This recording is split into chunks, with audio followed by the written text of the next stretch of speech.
one of the things that religious leaders will say is that humanists, and they use secular humanism as the big bugaboo, the term that is the worst, is that humanists will elevate humans, people, to godlike status and worship humans, and that's the big sin. That's the terrible thing. Yeah? Is that what they say? Yeah, I know that's what they say. Well, if you are trapped in a worldview that says that everything is either of God or it's terrible, fallen, sinful, material, is going to be into hellfire and all, right? If you have just an absolute black and white worldview to begin with, then of course any alternative worldview that leaves out the big guy is going to look terrible. So the trick to leaving religion is to leave that black or white thinking. If you try to walk out of church but you still have that black and white thinking in your head, it will be the lens through which you view everything. Unfortunately, this is a terrible lens, of course, because you will leave out what is really going on with all the other people that don't share that religious worldview. It's like expecting to enjoy the rich colors of the world through a lens that only gives you black and white. Of course, it's going to look terrible. You have to put down that lens. Yeah. It's not enough to walk away from God. You have to walk away from the whole psychological framework that has kept that kind of religion going for millennia and millennia and millennia. It's very difficult. But if you do it, then you see the rich variety of human achievement and human excellence, human endeavor, human enjoyment, human beings enjoying each other in this life is neither elevating us to angelic status nor dropping us to some sort of animal, bestiality where it's all just, meaningless. There really is middle ground where all the beautiful colors of life are. It's there. People who choose not to see it, what can we do about it? Right? So they have to drop their blinders. That's very well put, and I'm glad you said that. And I'm going to jump in here because when it is very, very true that when people leave, and the people that I work with, who I call reclaimers are people that are reclaiming their lives, reclaiming their right to think for themselves and feel their feelings and be who they and their identities, and to be who they really are after selling their soul basically to religion. And part of their reclaiming is to have this whole breadth of experience and to let go of these ways of thinking, not just the content of what they were taught, but the ways that they were used to functioning.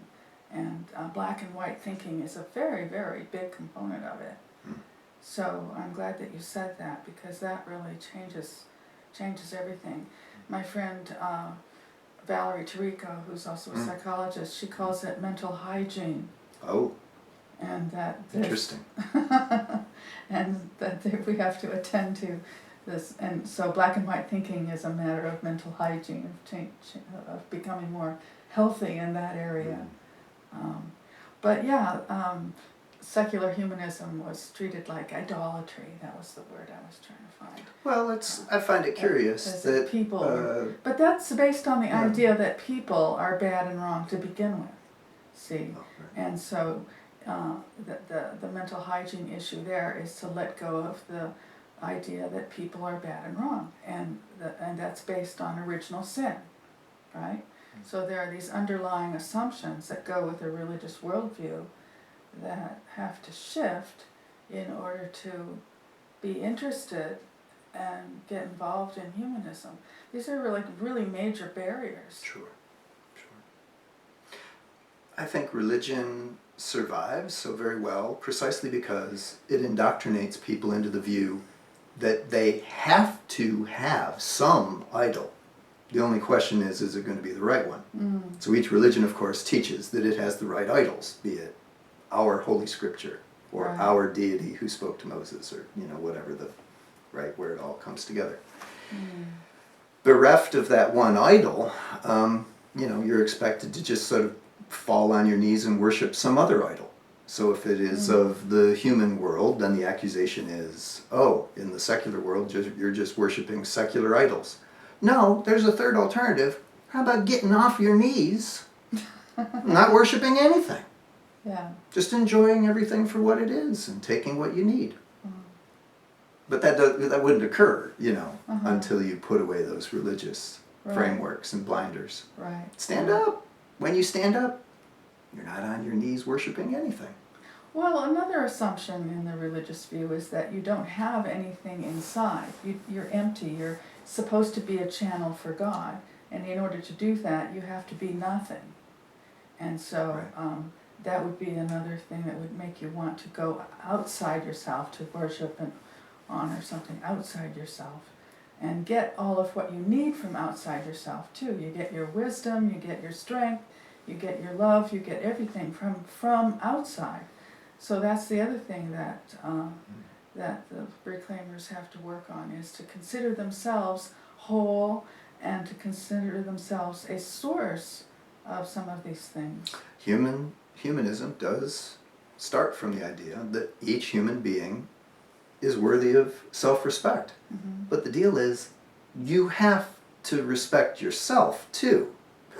It's not like you only have to respect other people. No, you have to truly believe that you yourself are worthy of self-respect. And that's one of the hardest things to learn, especially if you've been indoctrinated otherwise. And of course there are many ideologies that can trap people like that.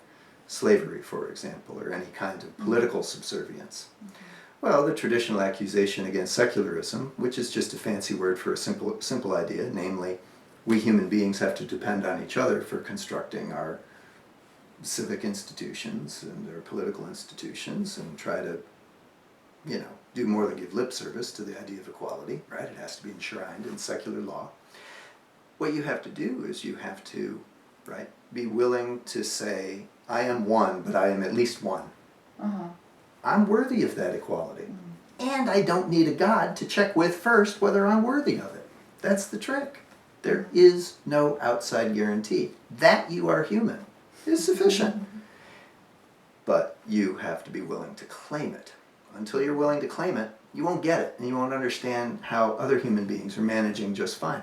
Well, this was the accusation made against democracy. Back in the 15th, 16th, 17th centuries, when there were stirrings of ideas that people could govern themselves? Insanity, right? Because again, the prevailing religious framework, certainly in Europe, was the people don't even believe in themselves. They'll just be a mob only interested in anarchy and immorality because they won't know who to kneel to. Oh, right. Well, but of course the point of democracy is stop kneeling to anything. Be an adult. Take civic responsibility. Right? Yeah. That idea just can't wedge itself into that black or white thinking, so. Yeah, democracy really depends on some self-respect too, doesn't it? Democracy is grounded on secularism and humanism. In fact, the three are basically just mirror images of each other, three different ways of pointing at the same idea. That every human being counts, but every human being must stand up to be counted and must participate in this thing we call life. So, secularism, you were kind of defining it there. Can you give us a definition? Secularism is a term obviously on the root word secular, which just means to be living a life without having to answer to any religion. If you want to live your life answering to a religion, then you would live a religious life instead of a secular life. So, if you're going to have a secular life, then you're going to have secular institutions to live those lives in. For example, the economy. Is it going to be a religious economy or is it going to be a secular economy? Now, we've decided in Europe to have a secular economy. We call it capitalism, right? Where are the laws going to come from, if not from God? Well, how about secular laws? Well, what are you going to base them on? Just whatever you want? No. The root idea that everybody should be treated equally is one of the fundamental premises, you see, of secularism. And if you want to guarantee it, you're going to have a government founded on that idea, but that's called democracy. Democracy is the form of government founded on the idea that there has to be equality and equal participation and some sort of basic equal political status in order for the political machinery then to work at a government level. So secularism simply says, how do we build and maintain these secular institutions which stand for, protect, and represent everybody? And democracy is a relatively obvious answer. So obvious that the Greeks invented it in order to satisfy those basic requirements. And in fact, democracy has been invented multiple independent times across all kinds of historical eras. Now, of course, religion and democracy traditionally do not get along. The reason why they don't get along is because a democracy is at liberty to say, well, those 10 commandments aren't enough. We need some additional laws. Mm-hmm. Well, there are holy scriptures that'll give you 631 laws or whatever, right? Maybe like the Old Testament. Well, maybe we need some more complicated laws to deal with the complexities of modern life. Mm-hmm. So you see, quickly, holy scripture is set aside and people have to think for themselves, politically, legally, juridically, to figure out how to deal with the complexities of life. Every Christian in America today lives largely a secular life thanks to secular institutions based on civic principles that work for everybody, not just those who kneel before the right God. They don't want to admit that that's actually what has happened, but they rely on it, and in fact, they'll defend it. They just think that God did it. Folks, God didn't do it. We did it. And they'll claim to believe in democracy when actually democracy is not very biblical. Democracy is unbiblical. Every effort at democracy in the Old and New Testament is poo-pooed. Either just not taken seriously or God is against it. Mm-hmm. Sure. The political system you get in Holy Scriptures, and not just Christian, but in many others, is of course theocracy, ruled by God, or at least God's representatives. Mm-hmm. Not very democratic. Mm-hmm. We had a big struggle in the West, a similar struggle in the East, to overcome that sort of authoritarian fascist rule, because the form of government that naturally goes along with theocracy is, of course, fascism and totalitarianism. Not invented by secularists. No. Invented by theocrats. True. Look it up. Mm-hmm. Another word to define and another philosophy is naturalism. Can you define that for us? Sure. So most everybody, if they're sane, believes in the existence of the natural world. That's the easy part. Mm-hmm. It's what you encountered growing up, going out into the forest and looking up in the starry sky and reading about what, for example, science has been able to learn about nature. Some people additionally believe that over and above this natural realm, accessible to everybody with their own eyeballs, is a supernatural, a transcendent realm. Mm-hmm. And different religions describe it differently. In fact, at some point, words probably fail, because the ordinary language we use, be it English or Chinese or Russian or whatever, those words mostly get almost all of their plain meaning from dealing with the plain reality around us, nature. Naturalism is simply the view that nature exists and probably nothing else does. Can we prove that there is no supernatural world? Proof, right? So it depends on the amount of proof. I'm quite confident there is nothing beyond nature. Can I prove it? Can't prove it to you. Is it reasonable to believe in something you can't prove? Depends. Words get itchy here, and my philosophers who are going to be watching this perhaps as well are going to get all excited. What's Shook going to say? I put it in a book. It's called The God Debates. Shameless plug. Buy it at Amazon.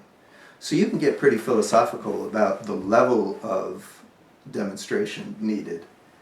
To be a naturalist is to simply say, look at the evidence all day long. It's unreasonable to affirm that there is anything beyond nature. There's just no good evidence for it. So that's why naturalism and atheism sort of intersect at that point. You don't have to be a naturalist in order to be an atheist, but you end up practically being a naturalist because To be an atheist means you don't affirm Mm-hmm. anything supernatural, divine, right, Mhm. eternal, and that sort of thing that religions go on and on and on about. There are no gods, so here we are in nature. Now, there are endless varieties of naturalism. That's another book. But the shameless plugs are over. But nevertheless, naturalism with a small n is simply the view.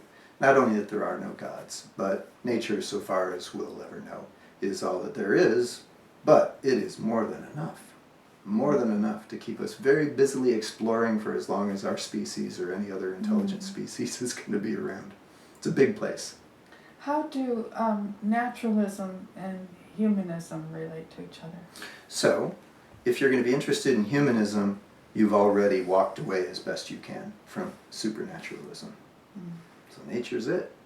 And whatever humans can know, we're going to learn from nature. But part of being in nature is being human. You know, this conversation is among humans. Other species are on their own. I'm sure there are humanists among intelligent alien life forms out there. Shout out as soon as this light frequency gets to you, we're talking the same language.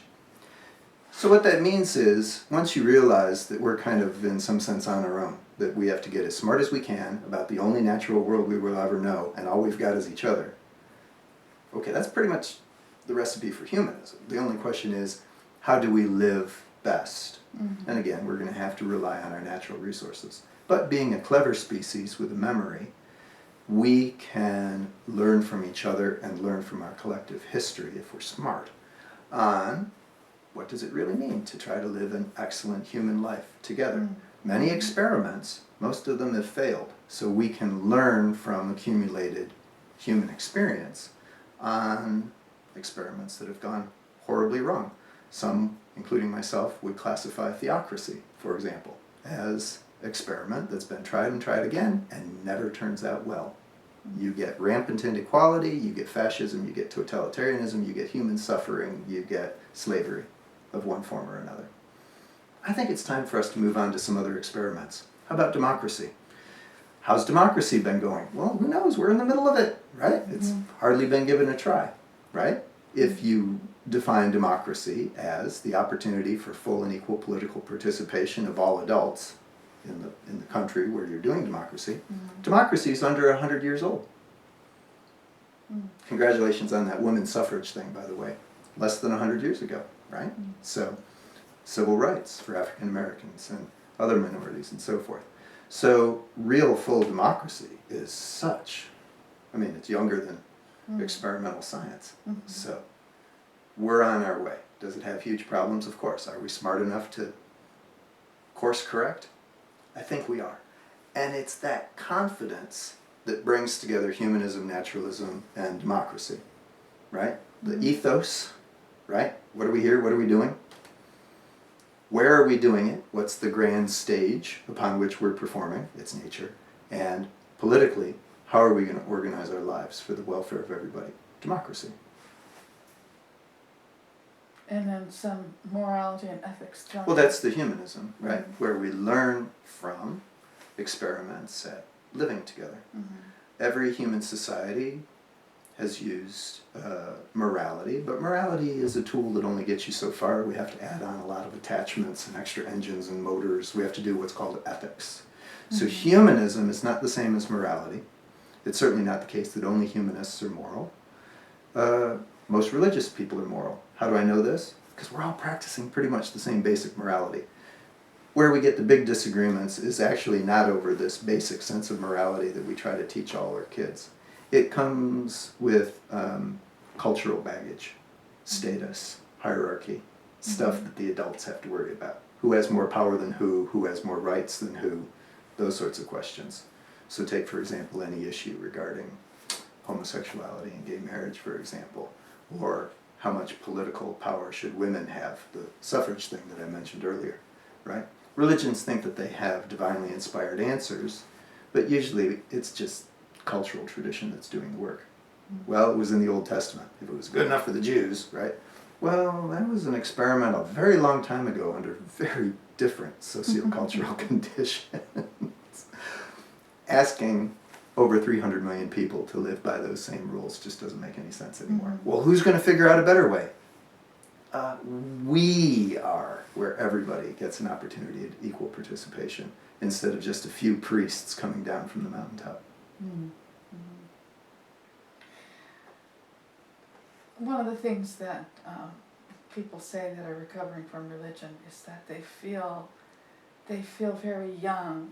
They feel like children in a big wide world because the religion handed them everything, handed them meaning in life, handed them social codes of behavior, handed them moral codes, what to do, and so when they're now on their own.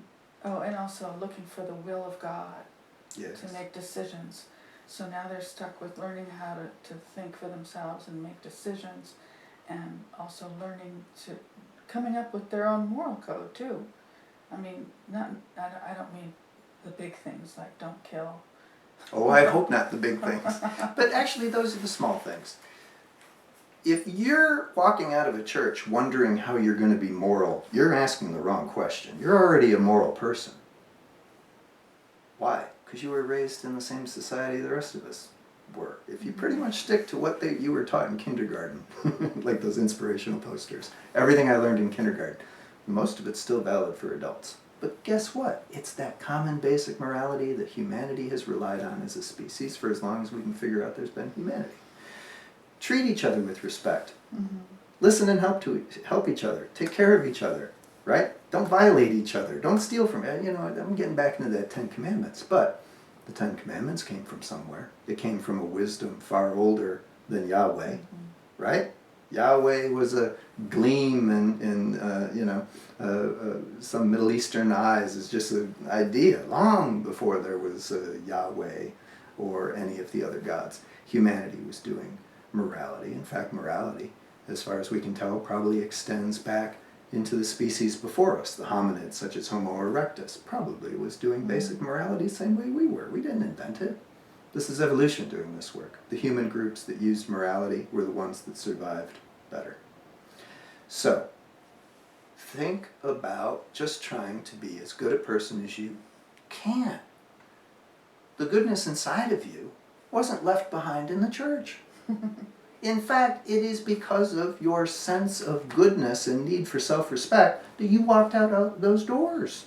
You've got everything still inside you that you had when you first were taken into a church. It's there. You just have to believe in it. That's a good point.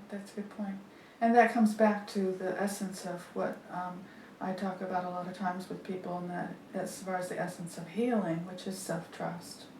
To trust yourself, and it comes to self-trust in so many ways, including morally.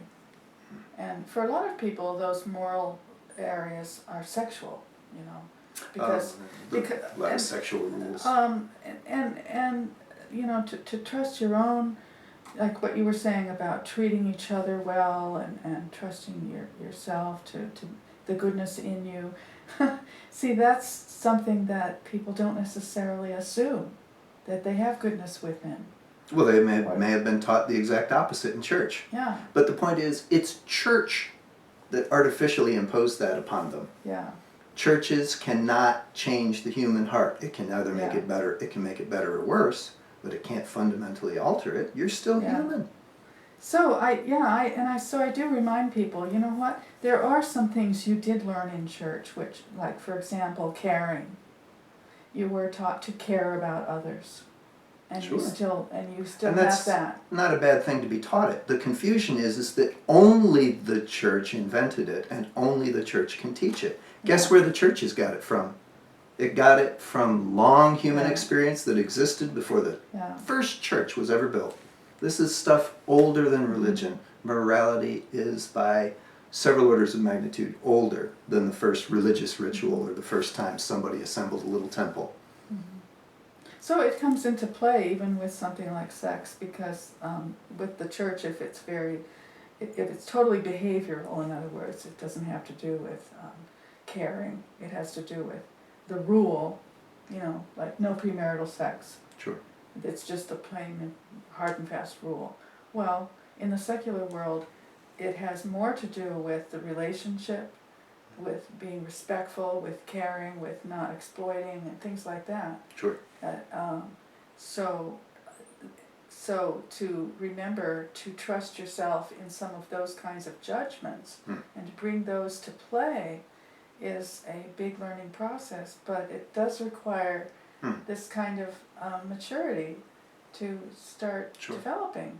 And humanism does not have a particularly large problem with very conservative sexual mores and habits. If that is the lifestyle that you feel is good for you and you can live it for yourself, and that is the kind of person that you want to be, humanism is not against conservative people. Right, Humanism, it's not a new set of rules. Humanism begins to complain when democracy is offended, when one set of very strict rules is supposed to be imposed on a country of over 300 million people. That's when humanism says, wait a minute, let's think about this. Maybe that's not the right way for everybody.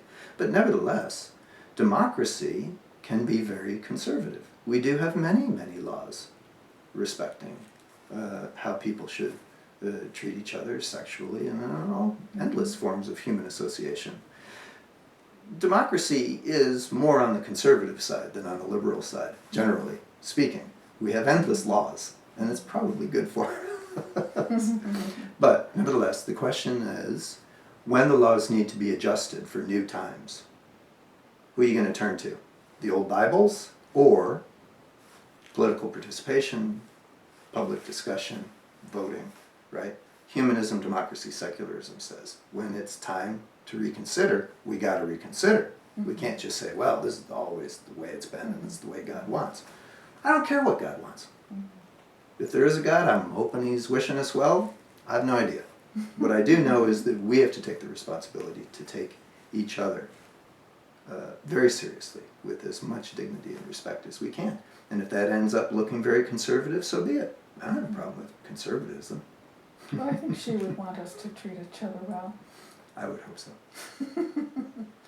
And I think the Supreme Court is moving along with noticing what the public is wanting. Sure. You know, and the religious right is, you know, whining terribly about how, you know, this is liberalism gone crazy and it's anything goes. I think that the decision, not only constitutionally correct, is very conservative morally.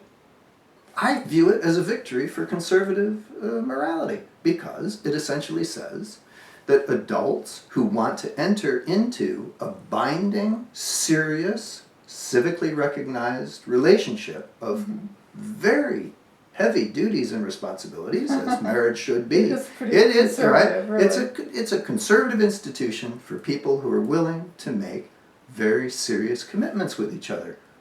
Sounds pretty conservative to me. It does not sound like anything goes to me, right? Yeah. I view it as a victory for conservative moralism. So, as we wrap up,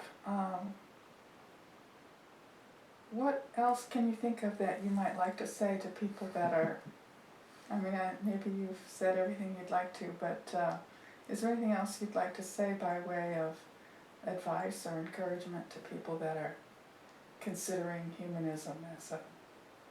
Sure. Well, let me stress, it's not about the ism. It's about you not feeling that you're on your own. You will not be making up morality on your own. What your parents taught you for the most part is probably pretty wise because it's the same stuff my parents tried to drill into my head too. We live in one culture that is the expression of the heritage of the weight of human experience. There's a tremendous amount of wisdom in that. Walking away from a church does not mean you're walking out of a culture or a civilization. You're just as civilized, in fact maybe a little more civilized, than you were when you were in the church. So, you're not alone. You're never alone. Your parents imbued you with values. You may have to reconsider a few things because you don't want to live exactly the way your parents did. Most of it's perfectly valid. Your culture is something worthy of respect. It wasn't one single religion that built your culture, right? The culture largely actually has been operating independently of religion. It's religion that's had to conform to local culture, not the other way around. So take confidence in your friends and neighbors and your community. Be active, join, be a joiner. You're never going to feel like you have purpose in life, philosophically sitting around isolated. It's not good for anybody. Instead, participate. It wasn't the fact that you were under a roof that made you uncomfortable. It was just the wrong roof. Go join other things that you can be proud of and believe in, and where people are glad to see you when you show up. That's the meaning of life. Very well put. Thank you so much, John. Oh, very nice talking to you. Very good insights for us all. Thank you, Marlene, for this opportunity.